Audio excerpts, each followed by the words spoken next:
Hey everyone, today I'm coming to you with your review on the brand new Star Wars The Vintage Collection Andor Phase 2 Armored Clone Trooper. Now this figure is a part of one of the recent TVC waves, not the most recent one as there have been so many Vintage Collection waves as of late, but this one is a part of the wave with Starkiller, Hunter, and Piet and the Cassian Andor Aldhani mission. He is also VC number 269, but without further ado, I have a lot to say on this figure as it is a complete brand new sculpt, so let's get into the review for the brand new Phase 2 Armored Clone Trooper. But as always, before I go over the figure, I do want to start off with the packaging. Now, of course, as you can see, this is the standard TVC box design, but with a very interesting choice that they decided to go with. This figure is not a part of the Clone Wars line or Revenge of the Sith or anything like that. They decided to put this under the Andor sub-theme, which is kind of weird to me. I had some time to think about it, and I was open to it at first, but since it is the 20th anniversary of the Clone Wars and they're doing all this theming, I think it would have been way better to get this figure in a Clone Wars packaging design with all that 20th anniversary flair. But as it stands, the Andor box design isn't terrible, and as you can see, we do get a live action design on the box because of that, so that is definitely a bonus. Besides the image of the Clone Trooper, which does look really good, we do have the Kenner logo there on the bottom right, the Clone Trooper Phase 2 Armored name there in the middle, and then the Star Wars Andor name there up top. Warning, don't choke, 4+, and then the color that they went with behind the bubble is yellow. As you can see, that is also on the name, and I really do like that. I think it fits. But that being said, I think the yellow would have fit better with a Clone Wars theming, as that kind of is the Clone Wars color. It would have been cool to get like a red background for Andor, but anyways, it looks good nonetheless. On the back, we have all the other figures that are getting released alongside this Phase 2 Clone Trooper, being Admiral Piet, Hunter, we have Cassian Andor from the Aldhani mission, Cassian Andor just in his normal Andor outfit, Vel Sartha, Cal Kestis, and Starkiller. I do have a review for Cal Kestis out now, and Hunter should be coming soon. But other than that, not much more going on with the back, just a bunch of legalese, the Hasbro logo, and the barcode, and the Vintage Collection logo, and VC number 269, and the Star Wars iconic logo going around all of the figures that I just named. But now with all that being said, I think that's all that I wanted to go over with the packaging for this figure, so let's get into the Phase 2 Armored Clone Trooper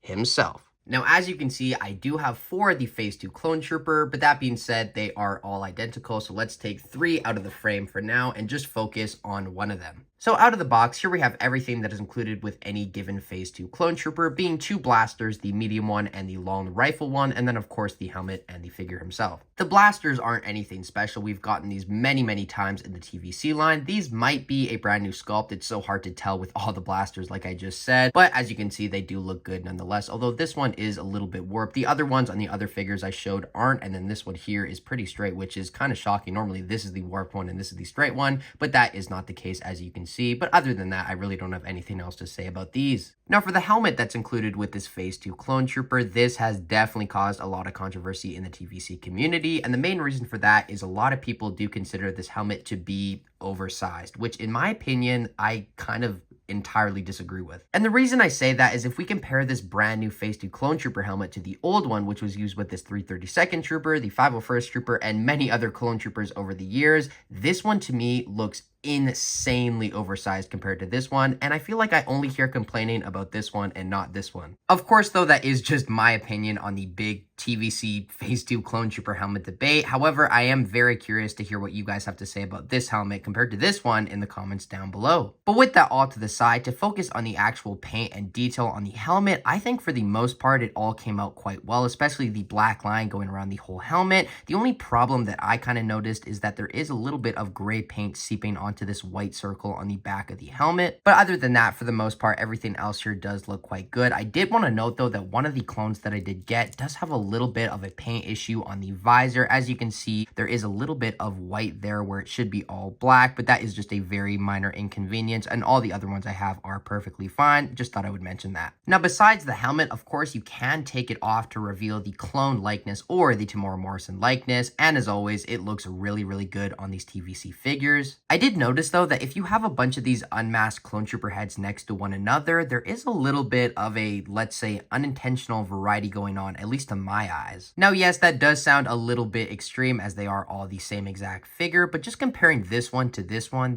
looks a lot younger compared to this one, and this one has like a little bit of a QC issue on the eye, which just looks like a scar, so that is kind of cool. This one though kind of looks similar to all the other ones, but just let me know what you think of that in the comments down below. Am I pushing it or am I onto something with that? Moving on with the rest of the figure, as you can see, it is all in just black and white, so there isn't that much to say regarding the paint apps. The only real thing to talk about here is the sculpt, and as far as that goes, I think it came out really well, especially regarding the torso area. I think the shaping came out very nicely on this torso, especially on the upper half. The bottom looks great as well, especially with the belt. As you can see, going around, you have all the details that you would expect from a Clone Trooper belt. And you also do have those two little indents on the left side of the figure. On the back of the upper torso, we have all the proper details there as well. I did want to note, though, that at least to me, this figure would have been the perfect candidate to be the first TVC figure with butterfly joints. But as you can see, that is not the case, which is a little bit of a missed opportunity. But then again, do TVC figures really need butterfly joints?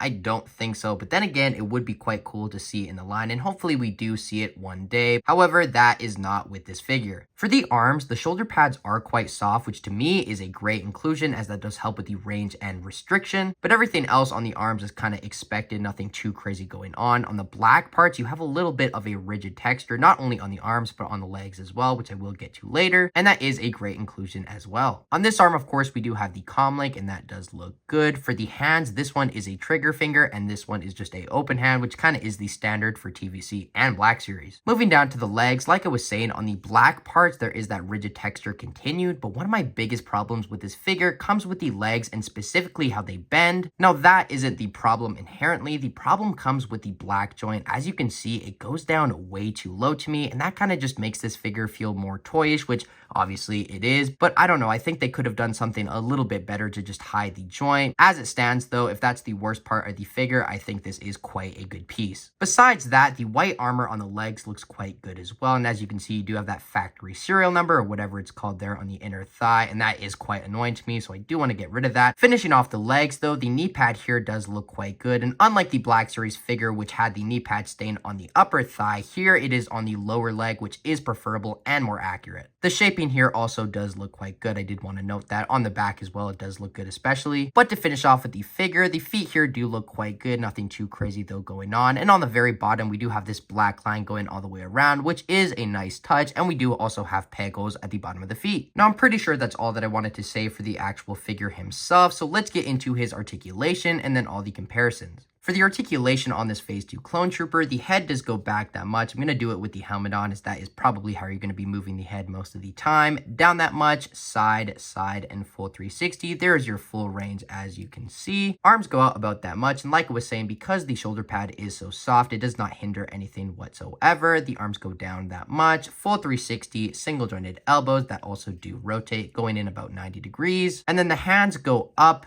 down, and full 360 on horizontal hinge, at least for this side, whereas this side is on a vertical hinge, so down, up, and full 360. Ab crunch goes forward about that much, back that much, and then you do get full 360, but you also can move the lower half of the ab crunch to get an additional amount of movement, and that does go full 360 as well. Then the legs kick forward about that much, back that much, splits, as he does have that modern TVC movement, upper thigh cut, single jointed knees that go in about 90. They also rotate, and then you do get ankles going up, down, and beautiful ankle rocker pivot. First, for comparisons, here we have a bunch of the Phase 2 Clone Troopers next to one another in different poses, holding the different blasters, and man, do these things look really good together. That is definitely one of my highlights with this figure, is how in mass they just look even better than by themselves. Here we have our modern Phase 2 Clone Trooper next to our modern TVC Stormtrooper. Here we have a TVC ARC Trooper, specifically Echo, next to the brand new Phase 2 Clone Trooper, and I gotta say, these TVC ARC Troopers blend in very well with this brand new clone. Next up, from the same wave as the Phase 2 Clone Trooper, here we have the TVC Hunter. Here we have the TVC Wolf next to the new Phase 2 clone. Now for scale with this brand new clone body, here we have two Jedi TVC figures, even though Ahsoka in that outfit isn't technically a Jedi, you know what I mean. We have the Mandalore Ahsoka along with the Padawan Anakin figure. And lastly, for comparisons, here we have the brand new Phase 2 clone next to the old clone body, specifically the 332nd Trooper. And I also wanted to show you what the unmasked heads look like next to one another, and as you can see, this newer one looks leaps and bounds better compared to this older one, even though this one isn't terrible terrible by any means. And now for my final thoughts on this TVC Phase 2 Armored Clone Trooper from Andor, I gotta say, I really like this figure, and I'm so excited to have a brand new Clone Trooper body in the TVC line. I think the possibilities with this body are endless, and I really just hope they keep pumping figures out. I know we have that 2/12 4-pack, which I really hope to get my hands on soon and get a review for you guys out as well. But until then, I am quite happy and content with these 4 shiny Phase 2 Clone Troopers. And I know earlier I was addressing how a lot of people don't like the helmet sizes on this figure, but I really want to stress that you should make your own opinion on that whole debate or whatever you want to call it, because to me, these are way better than I was expecting. When I first saw the figure, I did think the helmet was a little bit off, but now I have it in person, I think this figure looks almost perfect. The only real problem I have with this figure relates to the legs, and like I was saying, that isn't that big of a deal. So as it stands, because these figures are so good, my rating is going to be quite good as well, and I think that's going to be a 9 out of 10. I think that is a fitting rating for these figures. But other than that, I think I've said my piece on this Phase 2 Clone Trooper, so thank you all so much for watching this video. I truly appreciate you all watching, and until my next video, I have of course been Jagger Collector, they have been the Phase 2 Clone Troopers, and I will see you tomorrow. Bye guys!